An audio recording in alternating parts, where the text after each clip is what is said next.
Outgoing RBA Governor Philip Lowe has not always been the most popular person. He's overseen one of the steepest rate hike trajectories Australia has ever seen, involving 12 increases in Australia's official cash rate, taking from 0.1% to 4.1%, which of course has caused a lot of mortgages to increase significantly and to make it a lot more difficult for people to go out and borrow money to buy a house. And therefore he's become a little bit of a political scapegoat. He hasn't been very popular with either politicians or with individuals. Now, of course, the reason for these rate hikes has really been inflation, and inflation is showing some signs of progress, suggesting that Philip Lowe's rate hikes are in fact making a bit of a difference. The latest monthly CPI reading came in at 5.6% year-on-year, which in fact is down from the 6.8% in the prior reading. Now, of course, this inflation is stubbornly high, but Australia isn't the only country grappling with this issue. After all, New Zealand, Europe, the US, all are grappling with stubbornly high inflation, and indeed it is significantly worse in the UK, where inflation doesn't seem to be showing any signs of genuine progress. So these interest rate hikes might in fact have been necessary and might in fact be doing their job at the moment. Nevertheless, he's not been popular. Part of the reason for this, of course, is the interest rate hikes. Another part of it is some of his messaging, which in hindsight could have been better. After all the way back before the rate hikes occurred, he indicated that rate hikes wouldn't actually occur until 2024. But of course, that wasn't correct. And then making matters a little bit worse, Philip Lowe turned around and said, well, it's really your fault for relying upon our statements all the way back then. It was really your fault for taking those as an actual prediction or a policy statement. You should have been taking those as a thought about what might happen, not an indication of what would happen. And of course, he is correct there, but the general public can't pass that nuance. When the general public hears the RBA governor say something, they think that the RBA governor is making a bit of a prediction, rather than just saying what might happen. In theory, maybe. And the RBA governor, Philip Lowe, probably should have been a little bit clearer about that. But nevertheless, Philip Lowe is on the way out, and is being replaced with Michele Bullock. Now, Michele Bullock beat out various other candidates, including two major political appointees, which would have been either the Finance Secretary or the Treasury Secretary, neither of whom were appointed.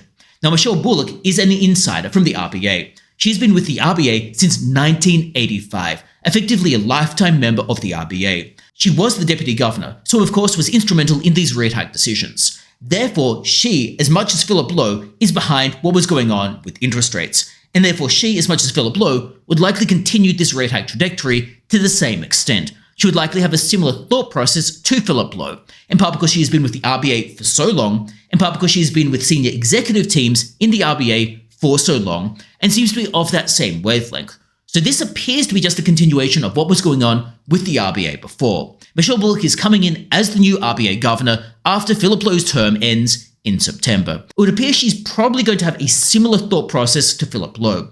Obviously, there will be some differences. They might take a different approach, but they're going to have a similar training and a similar background, which is likely to feed into similar decisions being made. Now, the market has seen this as a relatively solid appointment, a safe pair of hands that is going to continue a similar macroeconomic policy in Australia. Now, of course, Philip Lowe ends his term in September, and by September, most of the rate hikes will likely have already occurred, and therefore Michele Bullock would be overseeing how high the rates stay and how long they stay there, and then how rapidly, if at all, those rates start to come back down. Now, the market was relatively relieved about this. After all, Michele Bullock was going to be better than a political appointee. If the Finance Secretary or the Treasury Secretary were to be appointed, they might be seen as too connected to the government. They might be seen as too beholden to the government, either just implicitly due to their loyalty to the government or directly due potentially to fears the government might in fact be trying to control them. Now, of course, even if the government didn't try to control the RBA governor, you would still have that latent fear in the market. So Michele Bullock, being an independent RBA member, is obviously better than a political appointee. Now, reportedly, the government did consider whether or not to reappoint Philip Lowe for another term. He had been there for 7 years. The decision to replace Philip Lowe is not that unusual. After all, RBA governors are generally only there for about 8 years, and CEOs of corporations are generally not there for any longer than 7 years either. So it makes sense for there to be a bit of turnover. Furthermore, from a sheer employee retention perspective, it makes sense to get turnover as well. After all, if a deputy governor realizes that he or she would never have any chance of becoming a governor because the governor is effectively a lifetime appointment, then how do you retain people?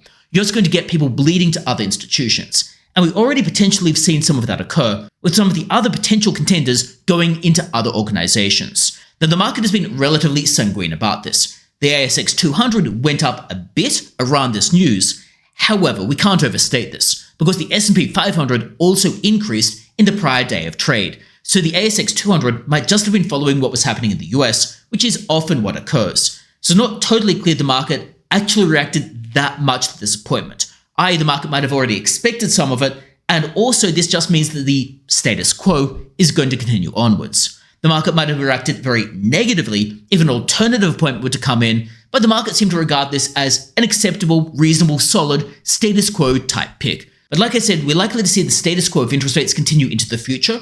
If anything, Michele Bullock might be a little bit hawkish, given that she has indicated that the natural rate of unemployment could in fact be above the current rate of about 3.6% and could be closer to the 4.5%.